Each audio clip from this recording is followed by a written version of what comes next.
Chapter 5. Eating Nat Turner. Most people do not readily associate Nat Turner, the heroic figure and slave insurrectionist, with the themes of auto-cannibalism, self-consumption, white male consumptive desires, or homoeroticism. These themes, however, strongly informed how Southampton, Virginia, whites punished Turner and treated his corpse after his public lynching. In the 19th century, the white press throughout the country reported that Turner had sold his body for dissection, and spent the money on ginger cakes. Many papers reported that Turner feasted on these sweet ginger cakes before his own execution. This was an erroneous assertion, as slaves did not own themselves and therefore had no agency to barter and trade in their own flesh. More than anything, this ginger cake story reflected the psychology of whites who needed to convince themselves that black men such as Turner somehow consented to and were complicit in their social consumption. This linking of consent to black self-consumption was a common idea that found its way into lynching ritual practices in the late 19th and early 20th centuries. In 1934, whites made Claude Neal, whom they lynched in Jackson County, Florida, eat his cut-off penis and testicles. James McGovern relates the details of the Neal lynching in Anatomy of a Lynching. After taking the nigger to the woods about 4 miles from Greenwood, they cut off his penis. He was made to eat it. Then they cut off his testicles and made him eat them and say he liked it. Making Neal eat his own sexual organs, as grotesque as this was only a byproduct of an even more disturbing reality of white hunger and power. The cutting off and forced eating of the penis was a reflection of white male oral fixations upon black male virility and black men as a sexual threat. In a different erotic scenario, the white men might have taken the black penis into their own mouths or anuses, but in the absence of such imaginative privacy, they use the black male body as a type of puppet through which they grope, grapple with, and ultimately subdue their hungers for black male flesh and sex. On the level of ritual, it is not enough to simply desire and want to consume Neal. The ritual is not complete until he eats the evidence of white desire, swallowing his debasement and degradation along with white hunger and erotic fascination. Many whites feared that Turner would literally rise from the grave and rebone himself. This is how some have explained the gruesome cannibalization of Turner after his death.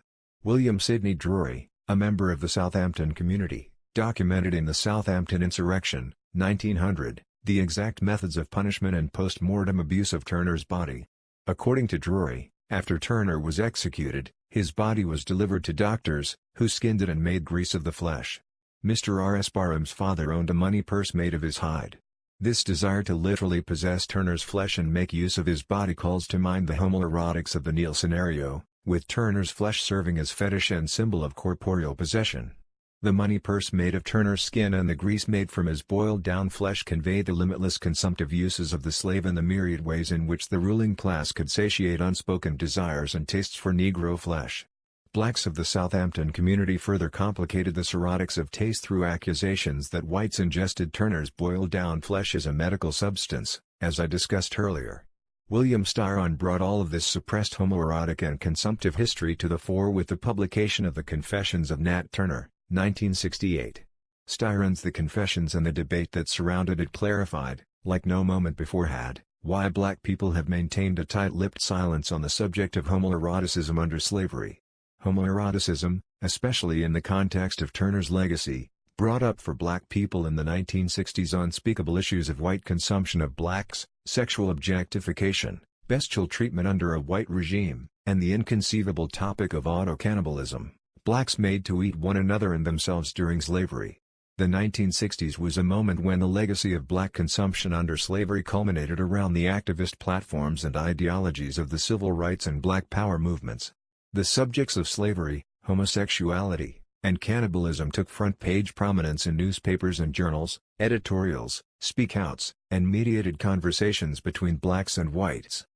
In this chapter, I use the black radical 1960s to further illuminate the myriad social, spiritual, political, and moral implications of white hunger for and consumption of the black male during slavery.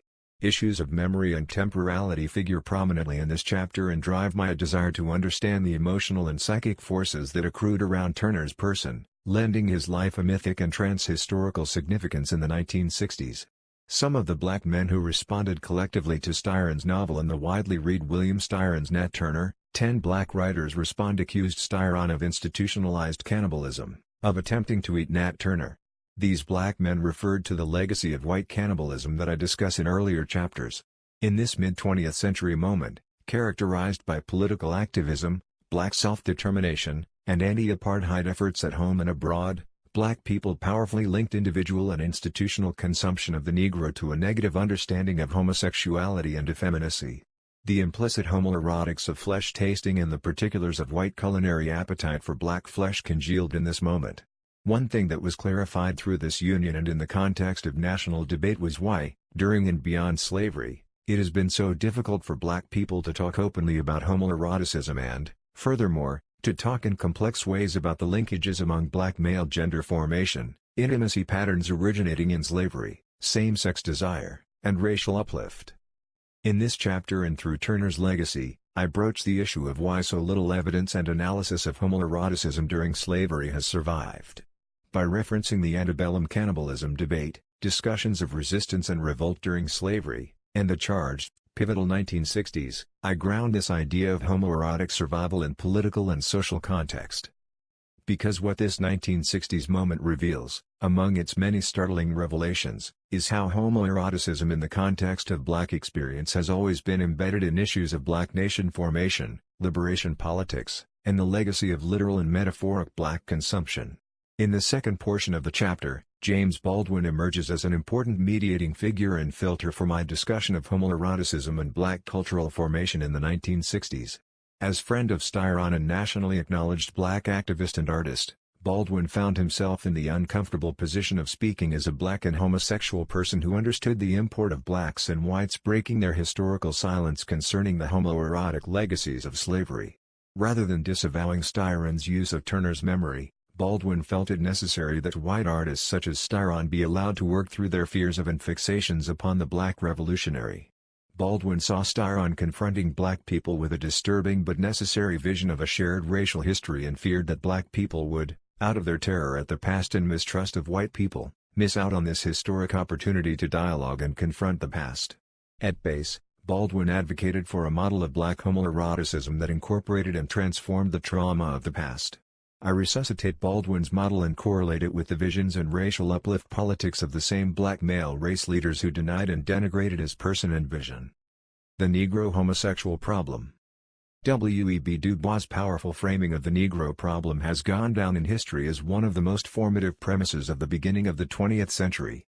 This question literally haunted the lives and social strivings of black people in the 19th and 20th centuries. For it was emancipation, the acquisition of the vote, and the desire to own property and contribute as a full member of society that made the Negro problematic. This was not a static problem.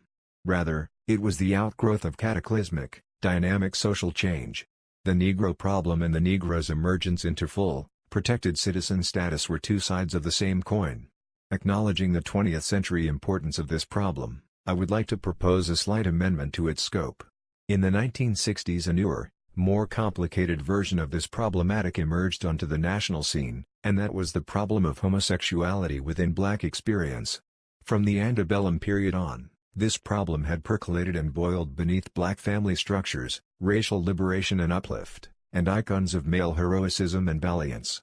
In 1967, this bedrock gave way to the lava underneath, and what had long remained unspoken in the mainstream took on frightening voice and form.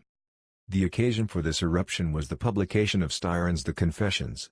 Styron described the novel and the author's note as a meditation on history. Styron took the title of the text directly from Thomas R. Gray's interview with Turner, The Confessions of Nat Turner, 1831, which Gray published after Turner was executed. The novel explores the specifics of Turner's upbringing and his relationship to his kinsmen.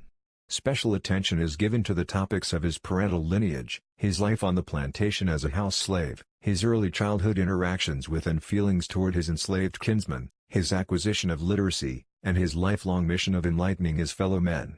It culminates, of course, with the Southampton insurrection. In keeping with the confessional format of the original Confessions, in the novel, Turner tells his story to a fictional Gray, a court-appointed attorney who visits him while he awaits execution and records all the minutiae of his life. Widely reviewed and well-received, Styron's novel received the Pulitzer Prize in 1968 and was translated into at least 5 different languages, German, Spanish, and Italian among them. Even before its publication, the New American Library paid $100,000 for the paperback rights. The Book of the Month Club set a personal record by offering $150,000 for the novel. Styron could not have known that his novel would become a lightning rod for racial controversy. He was not the first nor would he be the last to revisit the memory of Turner in order to make sense of his life for a present generation. The publication of Styron's novel collided with a number of other historical forces to produce an explosive effect. Malcolm X was assassinated on February 21, 1965. On March 31, 1968, Lyndon Johnson announced that he would not run for re-election. 4 days later Martin Luther King Jr. was assassinated, and approximately a month and a half later, Styron received the Pulitzer Prize for a novel that, in the minds of many, denigrated the memory of King and other black freedom fighters and revolutionaries. All of these historical occurrences set the stage for the Black Power era and marked a time of increased black militancy, which Turner's revolution legacy perfectly embodied. Unlike those who struggled during the 1940s or 50s, blacks at this moment in history grew more vocal about the connection between their radical efforts and historical recovery efforts and were therefore not willing to allow Styron or any other white person to continue to appropriate and determine the meaning of their radical heroes from the past. In an essay review of the novel, Oliver Killens felt moved to correlate King's death with that of that other valiant freedom fighter, Nat Turner. Concerning Styron's depiction of Turner, he notes, "It reveals more about the psyche of the Southern liberal Styron, direct descendant of Almasa, than it even begins to reveal about the heart and soul and mind of black revolutionary Nat Turner." He goes on to correlate the popular reception of Styron's novel with the death of King. Black brothers and sisters, be not deceived by the obscene weeping and gnashing of teeth by white America over the assassination of our great black brother and Messiah, Martin Luther King. They loved him not, or he would still be here amongst us. They understood him not. Our Martin was a revolutionary, and they did not dig him. Therefore they destroyed him. Black people felt themselves assailed from all sides, in the present moment by white racist institutions and ideologies and in their memories of the past, which they felt that whites like Styron had stripped from them and distorted. Blacks felt that Styron had written his own white liberal Southern confession rather than anything that approached Turner's motivations, convictions, and interior struggles. To be fair, it was not entirely Styron's fault that the media and the conservative mainstream artistic community had lauded his novel and positioned him as an authentic scribe of Negro male psychology and historical experience. Had he not received so much attention and been hailed as a true, insightful perceiver, his document and his historical methodology would have probably received little attention from black people. But his accolades mirrored too closely the violent racial reality of the 1960s. That same year, 1968, Columbia, the university that administered the Pulitzer, acted in a racially prejudiced manner toward the black Harlem community, moving to violently contain student civil disobedience efforts. In 1963, a white assassin had gunned down Medgar Evers, the field secretary for the NAACP, in his Mississippi carport. The Nation of Islam, with the rumored assistance of the U.S. Secret Service, had assassinated Malcolm X in 1965.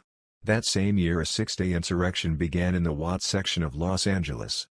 Amid this national furor, Styron's novel and notoriety led to the resurrection of the most contentious and racially charged aspects of Turner's legacy. In November of 1968, Styron received a letter from one Robert B. Franklin in Elkhart, Indiana, describing how he had come to possess Turner's missing skull. "I have in my possession a skull," he begins, "which I believe to be that of Nat Turner. The skull was given to me by my father who inherited it from his.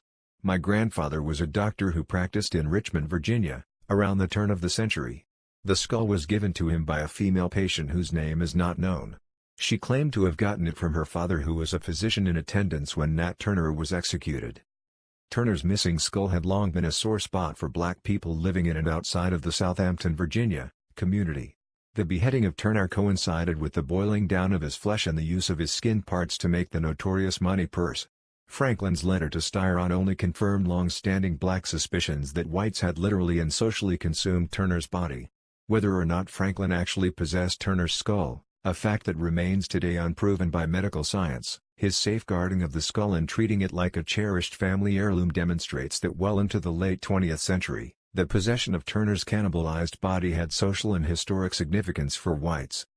This issue of whites consuming Turner's body influenced late 19th and mid-20th century black resistance communities and their practices.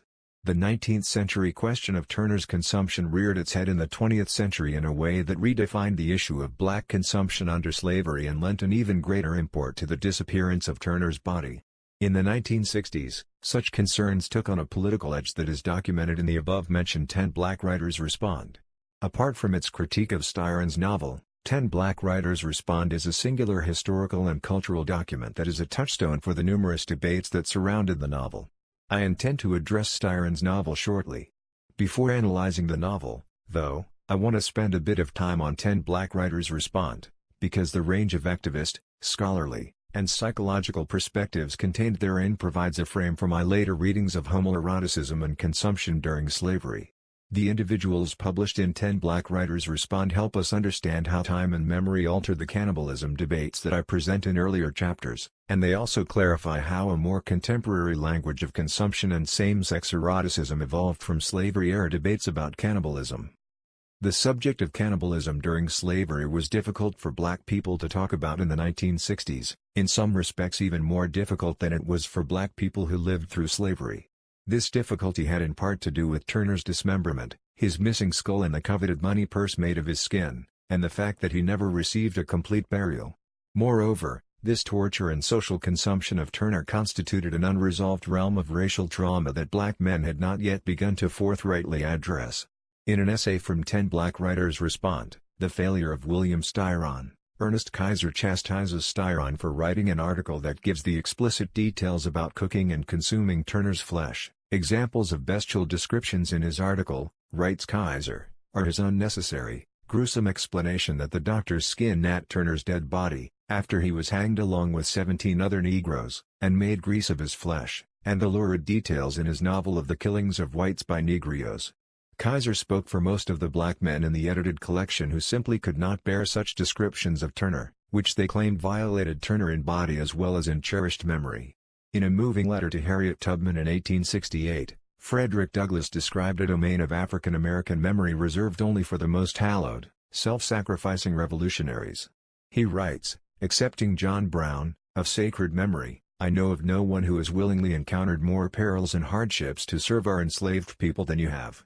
Much that you have done would seem improbable to those who do not know you as I know you." For Douglass, what makes John Brown sacred is his commitment, his sacrifice, and his willingness to die for black liberty.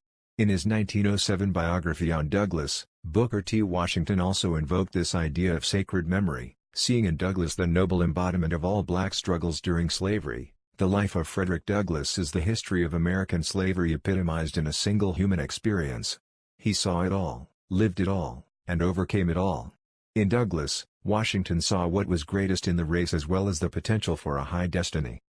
It was this spirit of commitment to the sacred memory of Turner that inspired the distinguished activist/scholar John Henrik Clarke to compile and edit 10 Black Writers Respond. The idea was to hold persons such as Brown and Turner in their best light, to emphasize the aspects of their lives that could inspire and ennoble future generations. In his introduction to the collection, Clarke emphasizes the connection between the sacred memory of Turner and the political climate of the 1960s. The contributors to this book collectively maintain that the distortion of the true character of Nat Turner was deliberate. The motive for this distortion could be William Styron's reaction to the racial climate that has prevailed in the United States in the last 15 years. Clarke goes on to position H. Rap Brown and Stokely Carmichael, two Black Power proponents, as direct descendants of Turner's legacy. Some of the titles of the essay compiled in the anthology reveal the feelings of the sacred and personal ownership black men associated with Turner's memory. Vincent Harding's You've Taken My Nat and Gone, Lerone Bennett Jr.'s Nat's Last White Man, and Charles V. Hamilton's Are Nat Turner and William Styron's Creation are examples.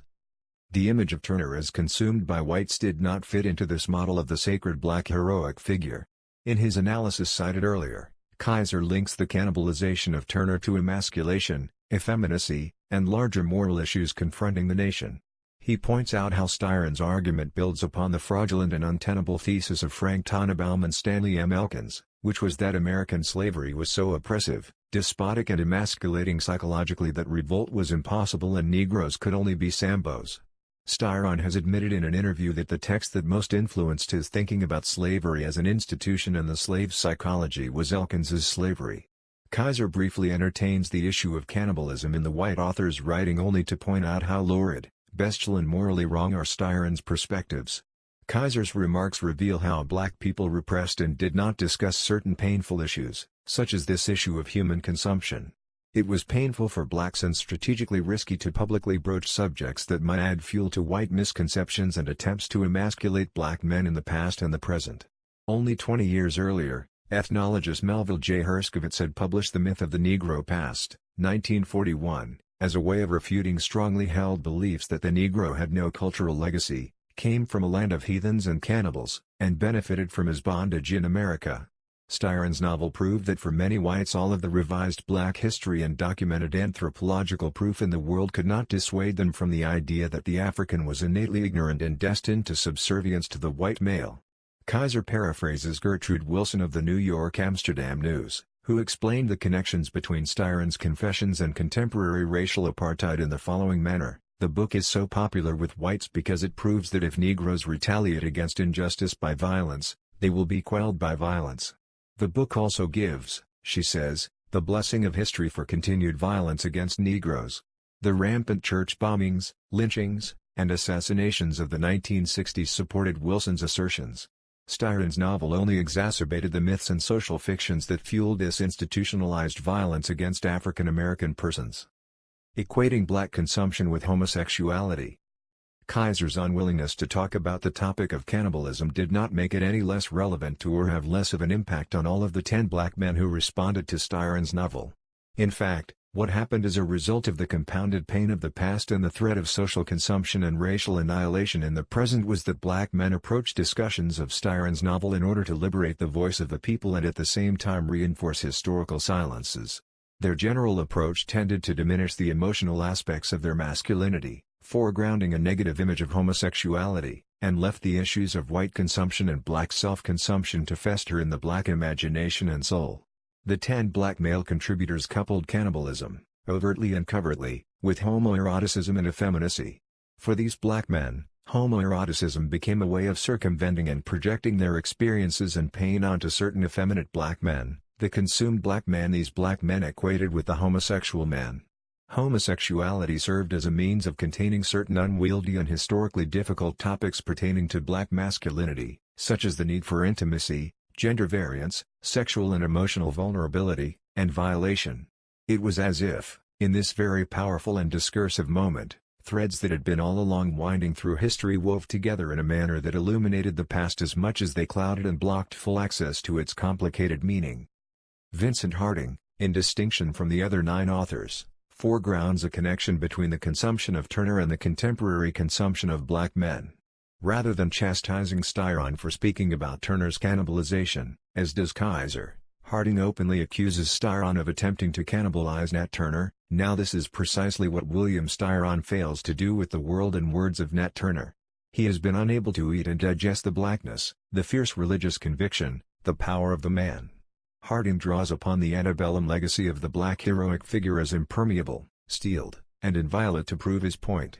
It is Turner's power and drivenness, his liberating truth that makes him impervious to the jaws and appetites of whites, those who have neither eaten nor mourned. Harding writes the truth. Styron's Turner appealed to the general media, to highbrow white literate communities, and to institutions that awarded and sanctioned literary greatness. Styron's Turner appealed to white desires for a palatable black radical figure diminished in all of his complexity and trans-historical powers. Harding's thinking about black male consumption reflected traditional models of black male virility, literacy, and enlightened consciousness.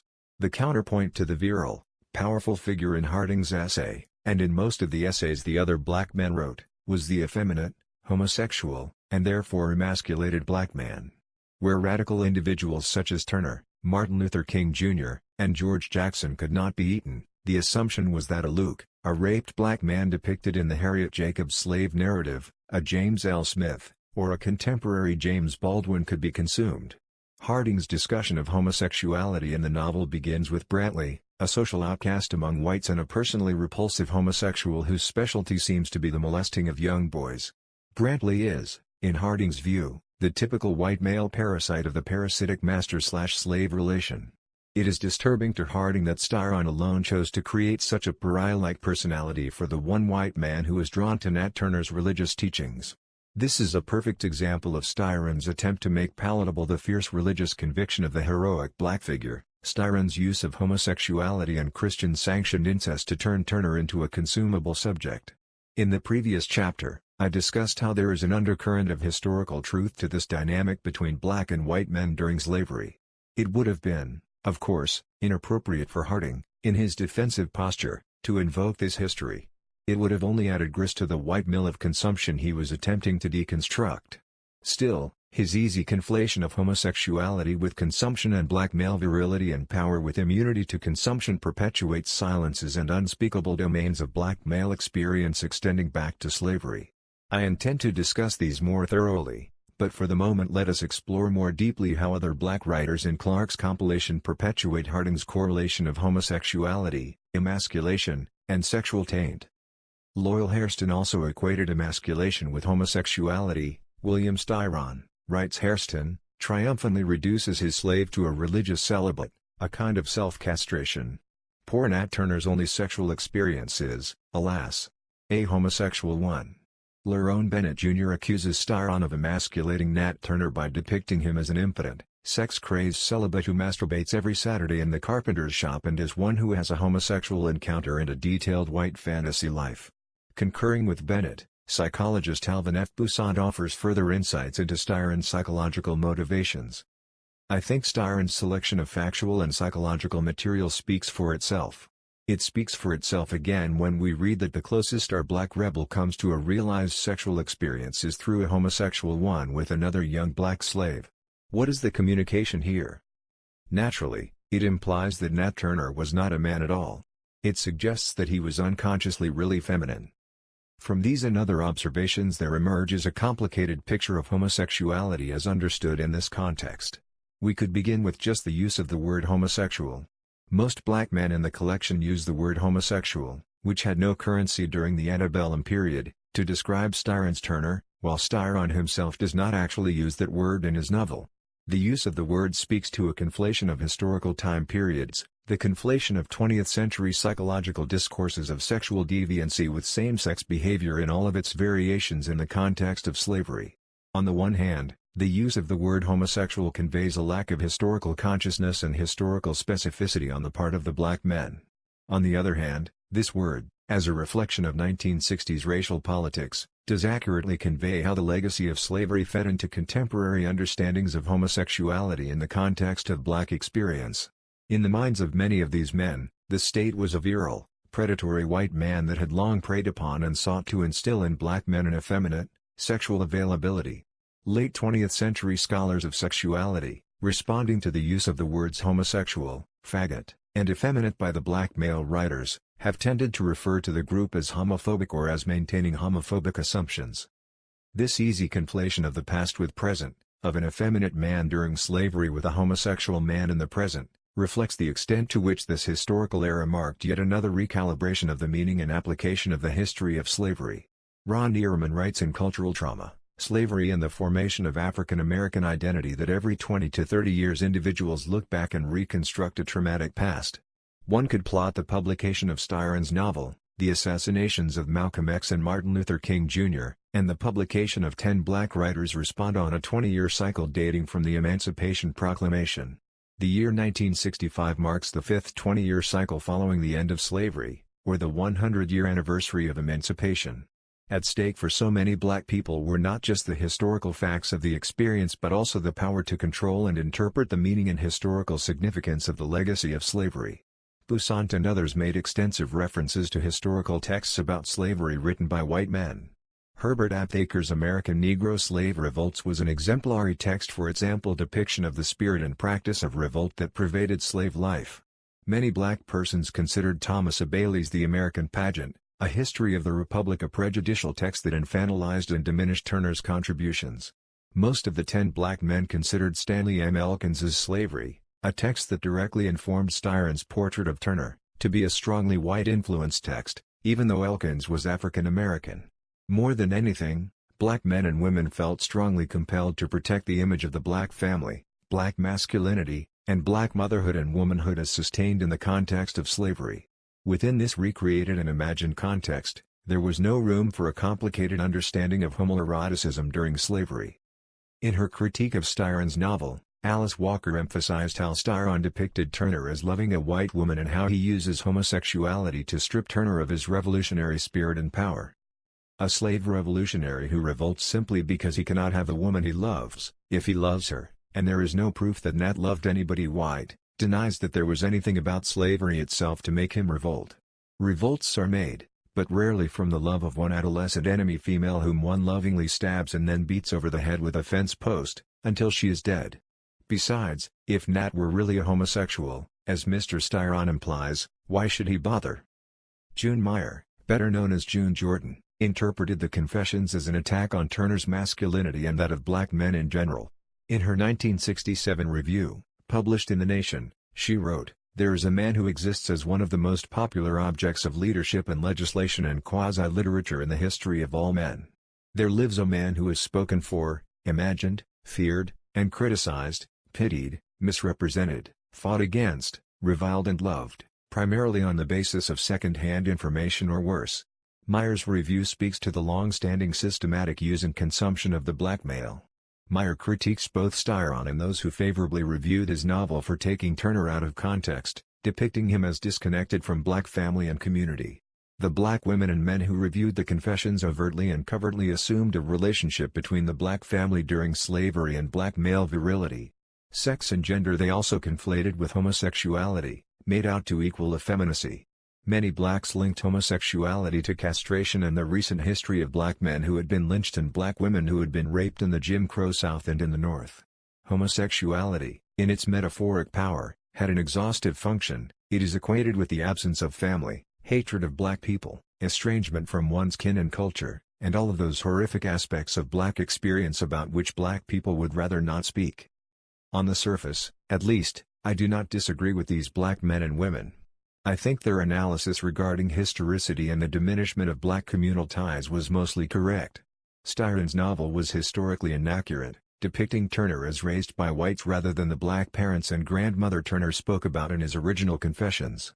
Styron depicts aspects of Turner's sexual life that are not validated in any documentation coming from the time period, and Styron's exhaustive probing into the racial hatred and self-hatred of Turner clearly reflected something in his own psyche and wide identity that he felt compelled to project onto Turner. Black men were put on the defensive by both the novel and by the institutions, literary production, the media, and individuals who supported Styron as an authentic interpreter of black historical experience. Many black men, like Bennett, felt that Styron was waging a literary war that paralleled the contemporary political and police state war against black men. He wages literary war on this, Nat Turner's, image, substituting an impotent, cowardly, irresolute creature of his own imagination for the real black man who killed or ordered killed real white people for real historical reasons. In such embattled situations, black people have had to historically adopt strategic postures. They have had to adopt a perspective of themselves, the race, and their history that white people could not eat and digest. That was the irony of this moment. Black people invoked the cannibal discourse that could have freed up and complicated black male perspectives on everything from social consumption to homoeroticism only to defend black masculinity and black culture. Black men were not interested in, nor capable of dealing with, the complex legacy of cannibalism and homoeroticism that so powerfully shaped their responses to Styron's novel. One black man did have a fairly clear and nuanced understanding of the danger and potential of this moment, James Baldwin.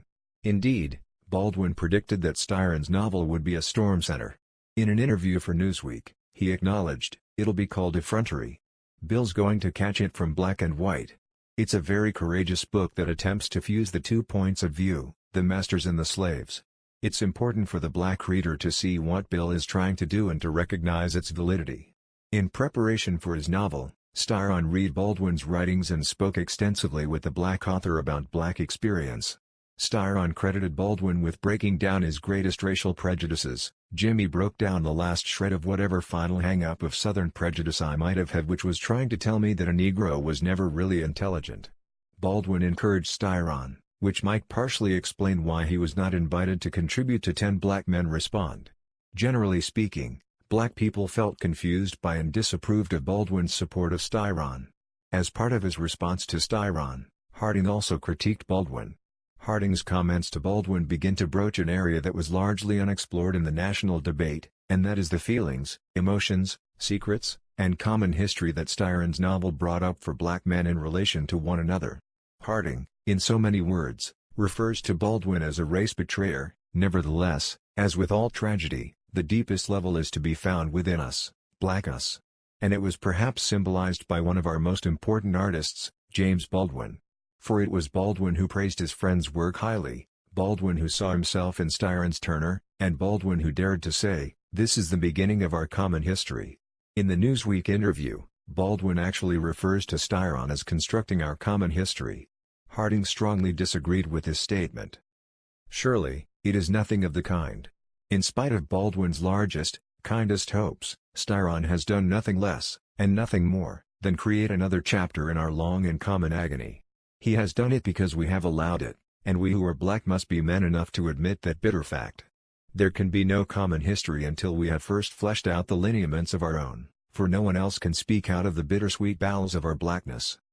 The fact is that Baldwin, in a most ironic and painful way, was right. Styron, I think rather unconsciously, wrote out of a shared historical consciousness of slavery.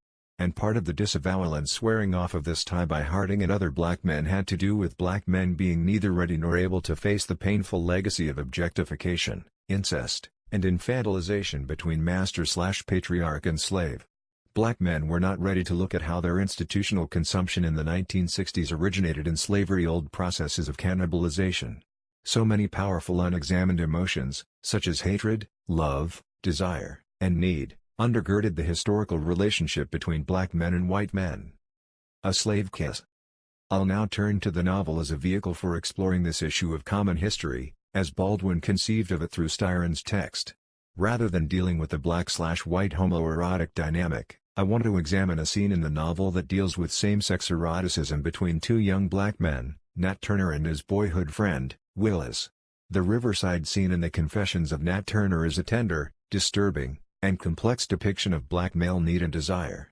I say this, knowing full well that black scholars at the time expressed feelings of disgust and betrayal about this scene. They referred it as simply masturbation, homosexuality, and a depiction of Nat Turner as a homosexual. We are introduced to Willis as an orphan. His mother dies from a lung complaint, which brings the youth to the attention of one of Turner's former masters. In his depiction of Willis as motherless and fatherless, Styron, who failed on many historical counts, captured a true reality of slavery. So many young black boys during slavery found themselves without mother and father as a result of the auction block, disease, and violence. Nat observes Willis working and is enraptured by something irresistible in the youth, his gaiety, his innocent, open disposition, his song that accompanies his work. In the novel, Turner describes Willis as a slim, beautiful boy with fine bone features, very gentle and wistful in repose, and the light glisten like oil on his smooth black skin. Ever since meeting Willis, Turner has worked diligently to convert the heathen Willis to the truth of Christian belief. Willis believes in omens and conjuring. He wears a mojo, or fetish, of his own construction.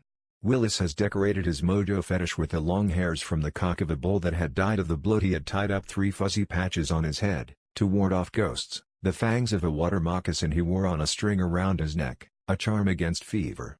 This scene has an eerie historical familiarity, this relationship between the black enlightened subject and the black heathen, the decorous, literate speech of Turner contrasting against the guileless, obscene ways of the folk. Frederick Douglass constructs a similar dynamic between himself and Sandy, a root-working black elder. He refers to Sandy and all slaves who believe and conjure like Sandy as the more ignorant slave. In his preparatory research for his novel, Styron read the slave narrative of Frederick Douglass and numerous others. And it could have very well been from Douglass's narrative or that of another slave that Styron first gleaned an understanding of this dynamic between enlightened and heathen slave. Returning to the text, Turner and Willis sit at the riverside one weekend fishing and enjoying each other's company. Both boys typically went fishing together on Saturdays and Sundays. This particular weekend will change the course of their relationship and history itself. This is the fateful weekend when they will kiss and masturbate one another. Shortly after their arrival, Willis pricks his finger with a hook or the sharp spine of a fish. Instinctively he cries out, "Fucking Jesus!" Turner, a devout Christian with a missionary's zeal, swiftly rapped him sharply across the lips, drawing a tiny runnel of blood. Turner punctuates this act by proclaiming to the shocked Willis, "A filthy mouth is an abomination unto the Lord." Turner's violent response to Willis calls to mind 19th-century black missionaries who traveled all the way to Africa to civilize and save so-called African heathens from extinction. Black culture has been, if anything, a long uphill battle against the heathen without and within. Styron exploited this theme for his own ends, but there is still this truth at the heart of this scenario, a truth made all the more complicated and disturbing when intermingled with the theme of homosexuality. After Turner strikes Willis, a whirlwind of emotions grips the two. Willis affects a broken, hurt look. Turner is, in turn, overcome with emotion. "I felt a pang of guilt and pain at my anger, and a rush of pity swept through me, mingled with a hungry tenderness that stirred me in a way I have never known." This hunger and rush of feeling gives way to touch and forbidden warmth. Turner describes Willis's eyes as brimming with tears, then flashes onto the moccasin fangs gangling at his neck, bone-wide and startling against his shiny bare black chest. I reach out to wipe away the blood from his lips, pulling him near with the feel of his shoulders slippery beneath my hand, and then we somehow fell on each other, very close, soft and comfortable in a sprawl like babies. Beneath my exploring fingers his hot skin throbbed and pulsed like the throat of a pigeon, and I heard him sigh in a far-away voice, and then for a long moment as if set free into another land we did with our hands together what, before, I had done alone. Never had I known that human flesh could be so sweet. Willis is Africa in the flesh. He is the African infant compared to Turner, who plays the role of the enlightened, paternal Negro, a type of New World black missionary. Styron depicts homoeroticism as a complex affair shaped in part by discourses of African exoticization, Negro socialization, and Christian indoctrination. As I mentioned earlier, black reviewers and commentators accused Styron of exoticizing and further indoctrinating black men in this scene. Bussant read this scene as the psychological disfigurement of Turner and, as well, his emasculation. Referring to this Willis/Turner scene, he asks, "What is the communication here?" His response, as we have seen, naturally, it implies that Nat Turner was not a man at all. Bussant's observations are complicated. For they speak to homosexuality used, in this instance, to dislocate Turner from his natal origins and as a tool to get inside of Turner in order to expose the erotic and sexual confusion underlying his revolutionary politics. Styron uses and, I would agree, abuses the idea of homosexuality in this instance. Styron's depiction of the Willis/Turner dynamic speaks to a historical dialectic between black men dating back to slavery. As mentioned earlier, one can see the seeds of Willis and Turner in Frederick Douglass's depiction of the more African-like, elderly Sandy and himself in his first slave narrative. He describes Sandy as believing in conjure. Sandy takes him out to a wooded area to recover a certain root, which, according to Douglass, would render it impossible for Mr. Covey, or any other white man, to whip me. As with Turner, it is not the root, according to Douglass, that sets him free, but his life-or-death struggle against the slave-breaker Covey that returns his lost manhood to him. Douglass and Sandy do not actually kiss, but they are nevertheless bound by the very same cord of heathen versus civilized, infantilized versus manly black man that binds Turner to Willis in the novel. The 19th-century black religious leader Alexander Crummell thought of the African heathen as licentious, someone to be civilized off the face of the planet. In essays and speeches he imagined the African heathen as seductive, wielding the same power and sinful allure that Willis wields over Nat. W. E. B. Du Bois, a protege of Crummell, described the Negro of the South as tainted with African beliefs and heathen practices. The Negro has already been pointed out many times as a religious animal, a being of that deep emotional nature which turns instinctively toward the supernatural. He called up all the resources of heathenism to aid, exorcism and witchcraft, the mysterious Obi worship with its barbarous rites, spells, and blood sacrifice even, now and then, of human victims. Weird midnight orgies and mystic conjurations were invoked, the witch woman and the voodoo priest became the center of Negro group life, and that vein of vague superstition which characterizes the unlettered Negro even today was deepened and strengthened. Du Bois romanticizes, even eroticizes, the very black folk that he seeks to liberate from the emotional and spiritual clutches of American history. As a lettered Negro, Du Bois' experiences and sense of self are counterbalanced by the heathen sensibility contained in the body and social practices of the unlettered Negro. Du Bois feels seduced by and is at the same time repulsed by this Negro whom he describes as bloodthirsty, sexually licentious, massive and erotically overpowering, and even cannibalistic in his urges and rituals. In his review of Claude McKay's novel, Home to Harlem, 1928, Du Bois more explicitly coupled his idea of something heathen in the folk with homosexuality and sexual abandon in our artistic culture of the Harlem Renaissance. Such evidence at least hints at something much deeper than the offense-taking that characterizes black people's knee-jerk response to the Willis/Turner scene in Styron's novel.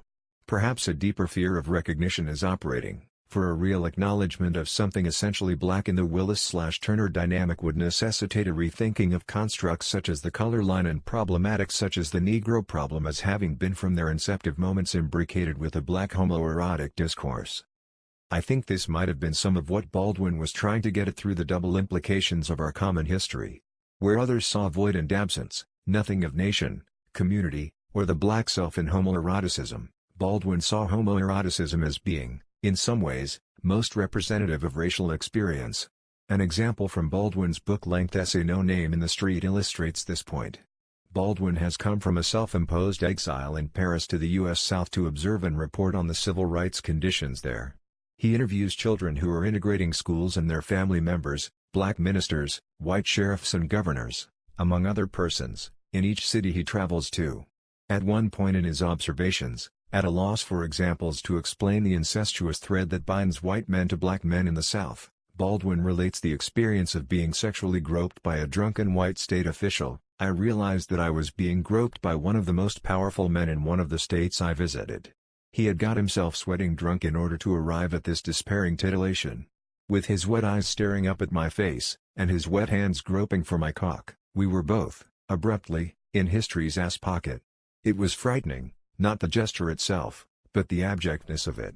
The broader implications of this secret desire for black male flesh, black male cock, are that black people in the South are at the mercy of men such as this who pull and press the levers that run Jim Crow machinery.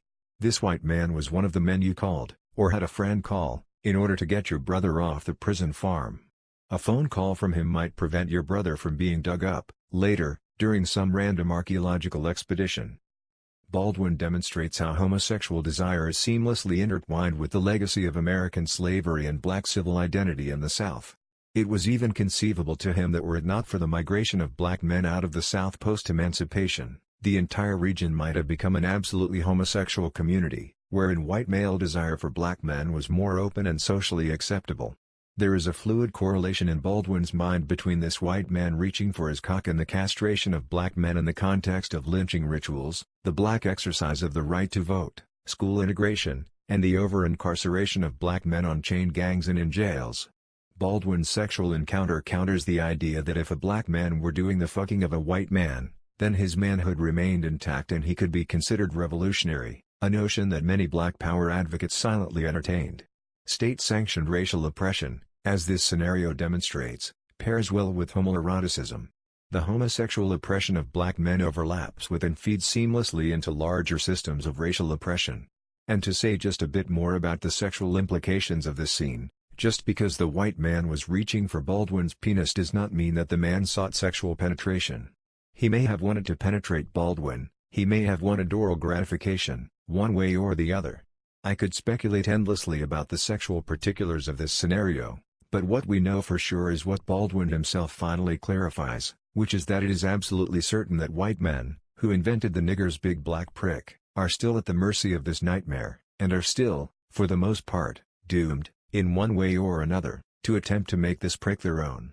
No matter what form the sex takes, the white man's power will not be compromised. Having access to big black prick, Baldwin infers, is constitutive of the state-sanctioned power of the white official that he encounters.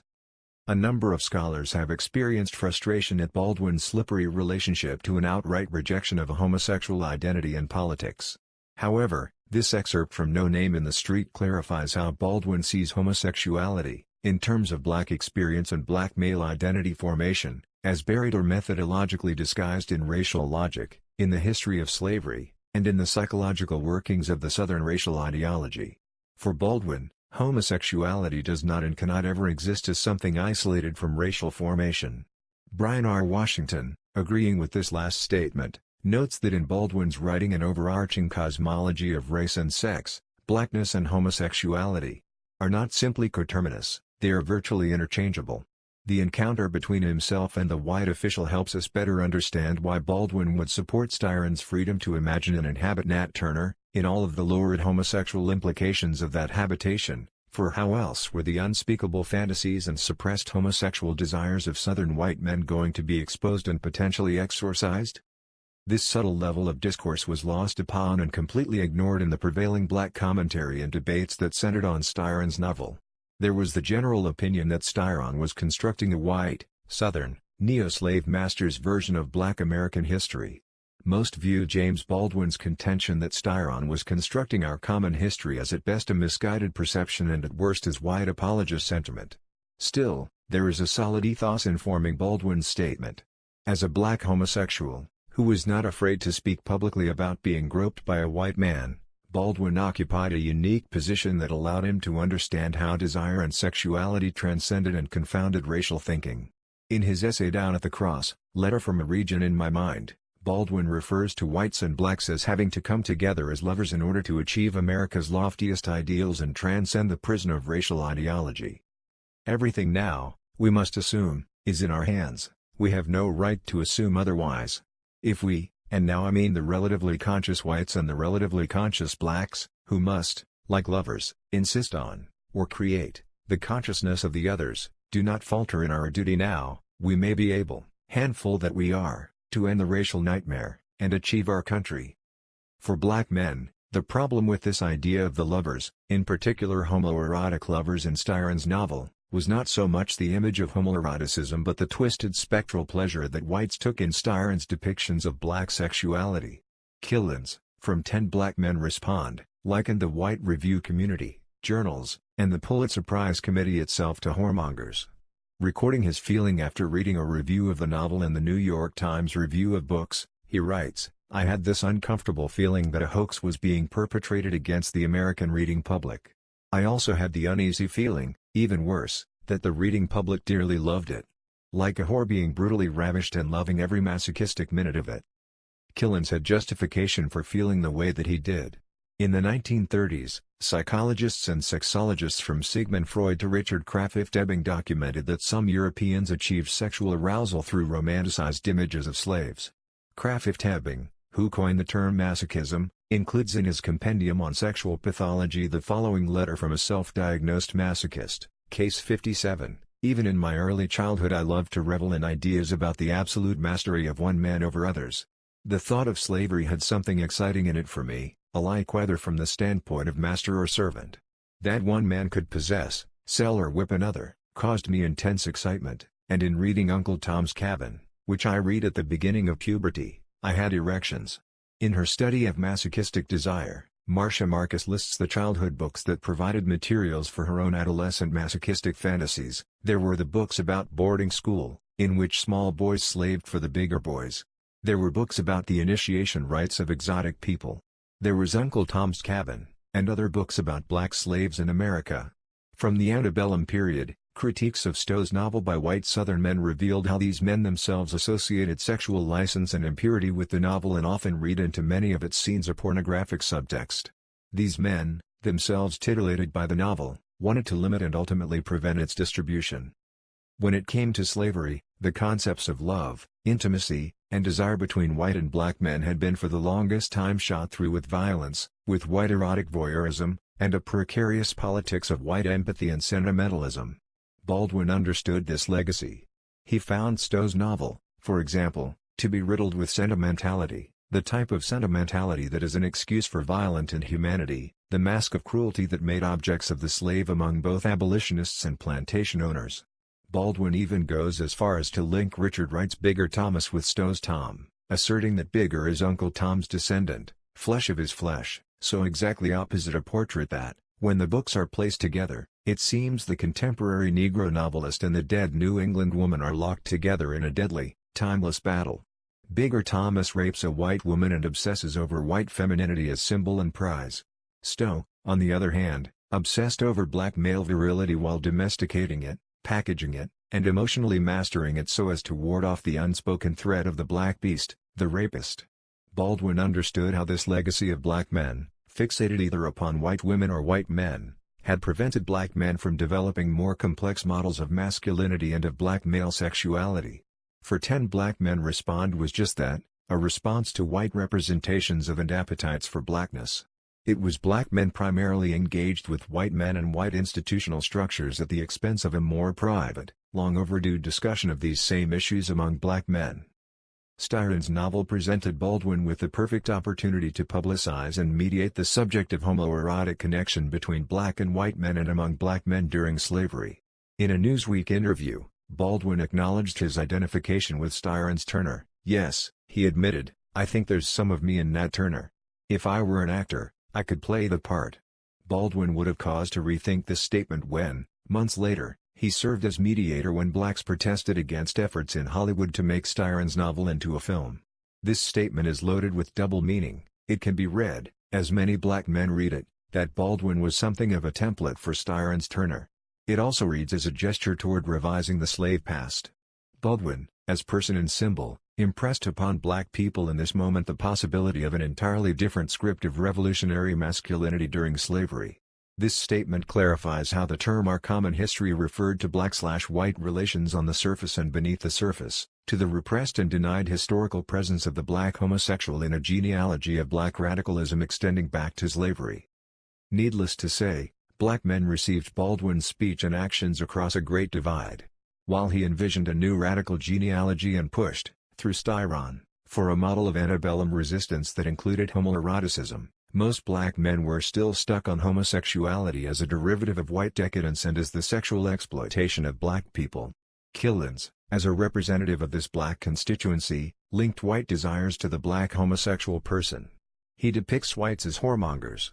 He effeminizes whites and recuperates, in a small way, some of the stolen legacy of black masculinity. He plays upon the Christian dichotomy of the chaste virgin and the filthy whore. Not only is the pristine black revolutionary virtuous and free of such taint, he is also virile, according to Killens' logic, hence the white whore's hunger for and pleasure taken in the black male's sexuality in Styron's text. Killens attempts in this way to recuperate black masculinity and flip the Christian and moral script on the very whites and white institutions that claim an unquestionable moral position. The idea of whoredom definitely struck home and made a powerful point, but it was a point that cut both ways. Within 1960s radical culture, black men applied this same paradigm of the virgin/whore to black lesbians, black women who coupled with white men, and black women who asserted themselves in myriad ways, refusing domination by black men. Killens's representation of white sexual appetites as whoredom carried over as well into descriptions of black homosexuals as whores, carriers of filth, and race betrayers. It is no coincidence that Cleaver refers to Baldwin and to Negro homosexuals in his Souls on Ice, published the same year as 10 Black Men Respond, as whores and objects of white masochistic desire. Many Negro homosexuals, acquiescing in this racial death wish, are outraged and frustrated because in their sickness they are unable to have a baby by a white man. The cross they have to bear is that, already bending over and touching their toes for the white man, the fruit of their miscegenation is not the little half-white offspring of their dreams but an increase and unwinding of their nerves.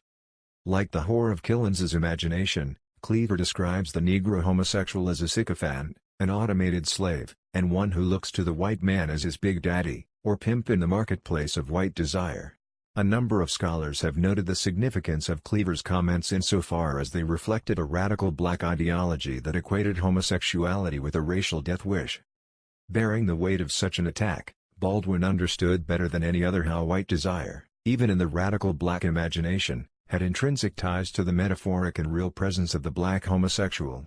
When Killens spoke of white whoredom, he was already and implicitly speaking to a sexual framework in which females and effeminacy were suspect and in which the Negro homosexual could, at a moment's notice, serve as a substitute for the body and person of the black female. Long-held assumptions inform Killens's and Cleaver's statements. There is the assumption that black homosexuality originates in the brutality of slavery, the idea that the black male phallus is the only true measure and means of racial continuity, and the idea that black homosexuality is always suspect by virtue of its connection to whiteness.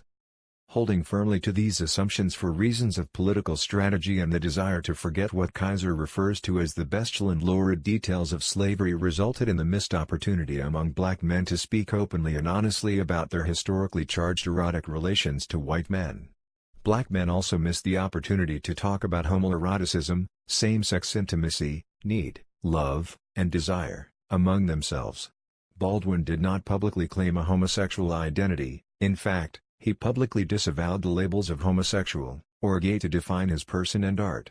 When called upon to speak on behalf of the race, Baldwin habitually adopted the voice and posture of the angry, emasculated black patriarch. Protect your women, a difficult thing to do in a civilization sexually so pathetic that the white man's masculinity depends on a denial of the masculinity of the blacks. Protect your women, in a civilization that emasculates the male and abuses the female, and in which, moreover, the male is forced to depend on the female's breadwinning power. Baldwin was well aware of the dangers of, indeed, the price of the ticket for, trying to synthesize his racial and sexual identities.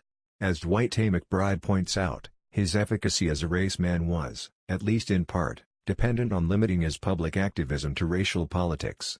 Baldwin calls upon a dynamic within the black collective conscious that is as old as slavery, the image of the lynched or emasculated black man and the raped, sexually violated black woman.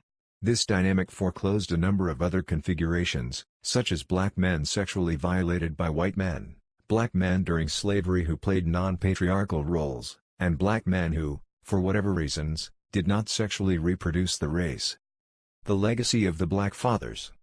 Although Baldwin did not claim a homosexual politics, he found himself in a historic moment that desperately needed a politics that linked homosexuality with race and with a legacy of black male sexual violation and sexualization stemming back to slavery. In the corpus of his work, especially in texts such as The Fire Next Time, Go Tell It on the Mountain, and No Name in the Street, Baldwin lays some of the groundwork for this sexual politics that was never fully realized in the context of the Black Power movement. The example that I cite earlier, of his being sexually fondled by a white state official, demonstrated Baldwin organically theorizing out his sexual subjectivity, a politics of abuse and white homosexual desire that had an effect upon the entire race and the cause of the civil rights movement. Because Baldwin saw himself ultimately as a witness to the truth, as one whose most valuable tools were his experience and person, in much of his writing, Baldwin encodes his racial/sexual politics in his experience, especially those experiences finely attuned to the intimate, unspoken regions of male intimacy and same-sex eroticism. Differing from the popular homosexual politics of the day, this blueprint of black sexual politics linked homoeroticism to the memory and legacy of slavery, expanded the meaning and expressions of black masculinity, and maintained a critical stance toward patriarchal institutions that perpetuated domineering models of black masculinity. In the essay Down at the Cross from the Fire Next Time, Baldwin records a meeting between himself and the Honorable Elijah Muhammad, leader of the black Muslims. Baldwin recalls being frightened upon receiving the summons from the leader to come to his house for dinner. I was frightened, because I had, in effect, been summoned into a royal presence. Baldwin is also afraid, perhaps more afraid, of the tension this meeting inspires in himself between love and power, between pain and rage. In the leader's home, Baldwin awaits the elder black man while Muhammad's devotees attend to him before dinner. Baldwin experiences the meeting as tense and framed by much unspoken history shared between the two men. Ruminating to himself on the Muslims' belief that whites are devils, Baldwin thinks, for the horrors of the American Negro's life there has been almost no language. The privacy of his experience, which is only beginning to be recognized in language, and which is denied or ignored in official and popular speech. More specifically, Baldwin empathizes with Muhammad's own tragic history, which involved seeing his father hanged before his eyes, his father's blood rush out, and as Baldwin has heard it, Muhammad saw this same blood rush down, and splash, down through the leaves of a tree, on him. On a trip to Georgia years earlier, Baldwin had wondered at how the red clay of the earth had acquired its color from the blood that had dripped down from these trees, lynching trees. He thinks of Willie McGee and Emmett Till and the host of unnamed black men lynched for supposedly violating white Southern women. Slave narratives are rife with examples of sons made to witness the momentary and long-term demise of their fathers. Many slaves, like John Jacobs, located their genealogy in a man, a father without authority, a husband and no protector. Baldwin acknowledges the right and responsibility of both he and Muhammad to claim and interpret this legacy of black male emasculation. Muhammad, on the other hand, privileges his relationship to the legacy of the fathers over that of Baldwin.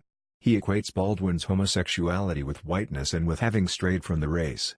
He seeks to convert the invert before him and, in the posture of a paternal figure, He expresses concern for Baldwin's salvation, his safety in the white world, and his confusion about what it truly means to be responsible to one's ancestral inheritance.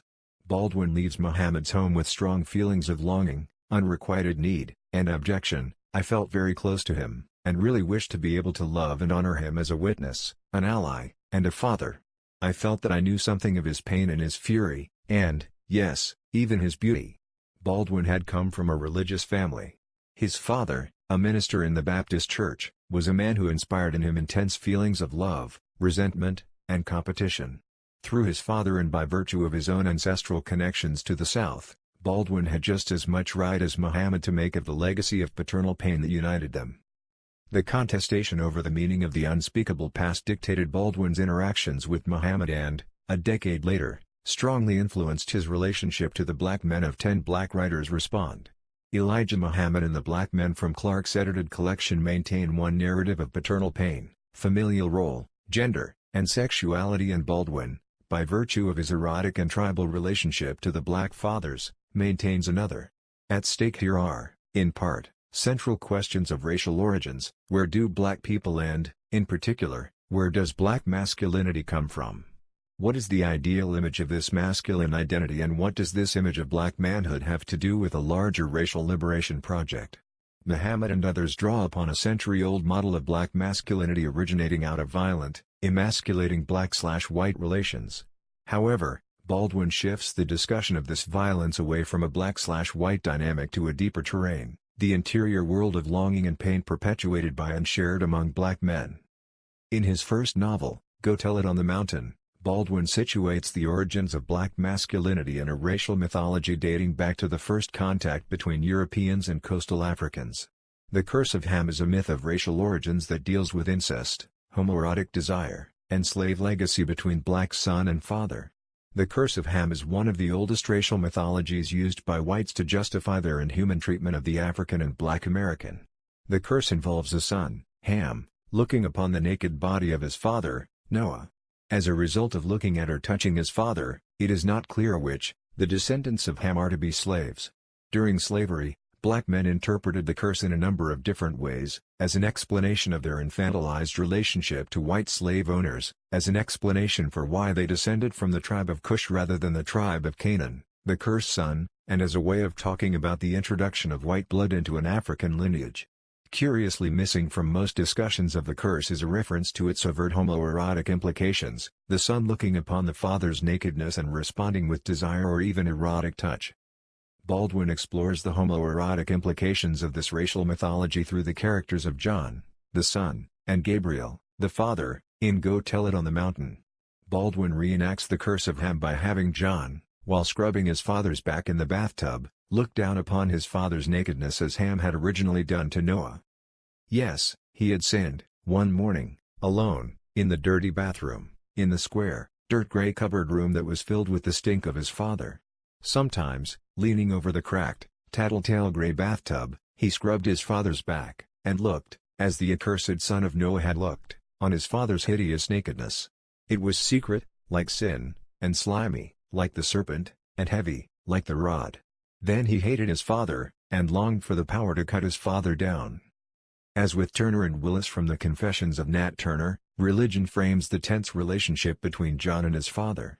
Gabriel, who sits in the bathtub, is a deacon in their local Harlem Baptist church. Gabriel was called to the ministry as a youth and practices a type of Southern Christianity that dates back to slavery. It is in the context of desire for and hatred toward his father that John attempts to understand larger questions of racial origins and the grander cosmic meaning behind the enslavement and dislocation of Africans.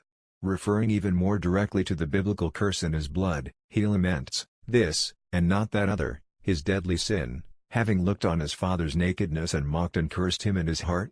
Ah, that son of Noah's had been cursed, down to the present groaning generation, a servant of servants shall he be unto his brethren. Baldwin's use of and representation of homosexuality in Go Tell It on the Mountain goes far beyond sex act and contemporary homosexual politics. What the scenario between John and his father speaks to is the intrinsic way that homoeroticism has, from the very beginnings, figured centrally in the mythic, originary landscape of African American experience. While blacks have worked hard to construct a mythology of the race based in the male-slash-female conjugal union and Adam and Eve as mythic gender prototypes, Baldwin exposes a different racial genealogy rooted in the homoerotic interchange between father and son and between black male compatriots and brothers. This other unspeakable homoerotic legacy was an even more painful and raw wound for black men. For how could black men talk about need, desire, and eroticism among themselves without also talking about the numerous ways, in the context of slavery, in which such intimate ties had been denied, violently circumvented, or routed through the body and person of a white master, overseer, or some other ruling class white? In so many ways, this history was repeated in Styron, whom whites billed as an authentic and authoritative interpreter of black male experience and motivations. The other homosexual scene in Styron's novel that stirred up a great amount of controversy focused on Ethelred T. Brantley, an assistant plantation overseer. Harding describes Brantley as a social outcast among whites. A mentally retarded, personally repulsive homosexual whose specialty seems to be the molesting of young boys. Brantley is attracted to Turner's preaching, which has the effect, according to Harding, of diminishing the personal charisma and visionary message of Turner in the novel. Styron does paint a despicable picture of Brantley. His face is pockmarked and he exudes a flatulence that smells like air from a swamp bottom. Added to all of this is the fact that he is a confessed child molester. As I noted in earlier chapters, it was not unusual for the homoerotic appetites of the overseer to spill over into the punishment of enslaved persons. And while I agree with Harding that Styron does attempt to use Brantley to diminish the power of Turner, there is also the real and largely unexplored sexual history between overseers and male slaves. This history is present in the violent interchange between Douglas and Covey, but what black scholars such as Harding have preferred to emphasize is the violent exchange, the fight unto liberty or death, instead of examining the complicated ways slaves had to negotiate the homoerotics of plantation life. By simplifying the debate into two types, the black man who was virile and could not be consumed and the black man who was effeminate, tender-fleshed and could be consumed, we have missed out on a deeper understanding of the ways homoeroticism has permeated black liberation discourse. When I first cited Harding's comments on cannibalism at the beginning of this chapter, I told only part of the story, the part of the story that concerned white appetites for consumption. However, it was not as simple as I initially suggested, that only white people wanted to consume, ingest, and be filled with black male essence. Black men wanted this too, however for entirely different, and sacred, reasons. Harding upbraids and severely criticizes Styron for cannibalizing Turner. In the same breath Harding speaks of Turner's message, his virile word, and his masculinity as something that black men such as himself can eat, Turner's body and words going down as sweet as honey. He likens Turner to Ezekiel from the Bible, Ezekiel who was forced to eat the scroll with the Lord's words, to fill his stomach with the terrible oracles of God. In Harding's articulation, fierce religious conviction, power, and liberating truth tenderize black male flesh into a nourishing source ingested and integrated into the black spiritual collective. In her essay Where, by the way, is this train going? A Case for Framing Black Cultural Studies, Mae G. Henderson comments upon the Oedipal, flesh-eating dynamic between black sons like Harding and their symbolic fathers, W. E. B. Du Bois, John Henrik Clarke, and George Washington Williams. Harding, she writes, constructs the origins of black studies in a narrative which fashions an Oedipal tale of black sons, especially with westernized training, who seek to devour their fathers. Black study served as an intellectual counterpart to black power activism and community-based organizing. What black feminists and so-called homophile figures such as Baldwin were painfully aware of was how this dynamic of the chosen black son excluded women and homosexual men as representative voices of black experience. As Henderson points out, black men sanctioned, institutionalized even, the homoerotic triad among black father, son, and Western, white male, tradition. In his Beyond Chaos, Black History and the Search for the New Land, the document to which Henderson's comments refer, Harding makes reference to the character of True Blood from Ralph Ellison's novel Invisible Man. He romanticizes True Blood's raping of his daughter, the black female sexual orifice bonding True Blood and the white man, Mr. Norton. In an erotic tryst, Mr. Norton realized that True Blood had struggled with some of the same demons which he had sought to escape. It was then that Norton exclaimed in wonder, "You have looked upon the chaos and are not destroyed."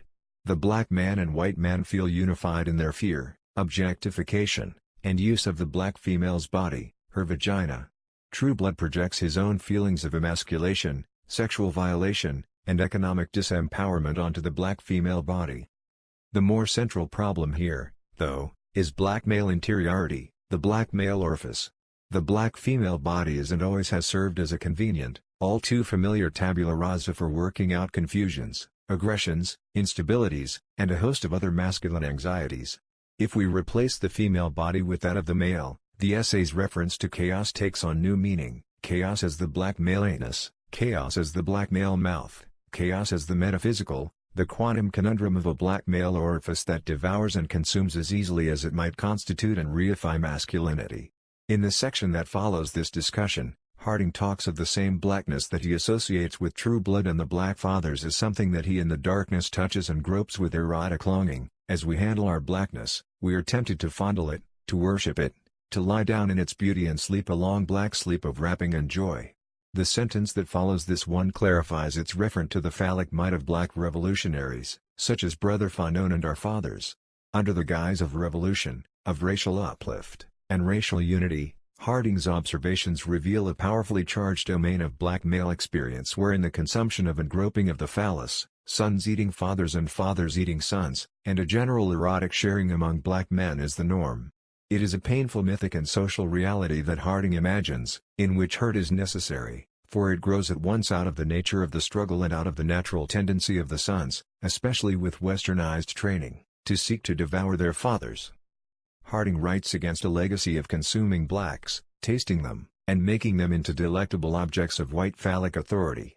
For that is the ultimate tragedy and failure of paternal figures such as George Washington Williams, Booker T. Washington, and even Carter G. Woodson, that they function as delectable Negroes who have so deeply internalized the palate of the white fathers that they cannot help but feed their male progeny, in body, soul, and essence, to the insatiable hunger of white America. For example, Williams, the author of the first full-length historical treatment of black people in the Americas, History of the Negro Race in America, 1619–1880, 1885, advocated black assimilation into the body politic. The colored people had always displayed a matchless patriotism and an incomparable heroism in the cause of Americans. Williams glorified the white male body of persons such as Thomas Jefferson, John Adams, and Abraham Lincoln. He also glorified the tenets and law of American democracy. Contrary to Harding's glorification of the black male body and in particular the phallus, Williams's primary romantic affection is toward the white male, for whom the state is an extension of his authority and power to either annihilate or consume. As a devouring black father who has an appetite spurred by his loyalty to the drives and palates of the white fathers, Williams is a figure that the black sons must devour if the race is to survive. In addition to casting black history and collectivity in a traditional gender framework that threatens to undermine the intervention he is attempting to make, what also occurs within Harding's tableau of Eat or Be Eaten is that so much complexity and differing meanings of appetite and consumption get obscured. The general sexual violation of black men during slavery does not figure into Harding's analogy. According to Harding, this history and the figure of the sexually violated black man literally represents the threat of black male virility being devoured by inverted sexuality.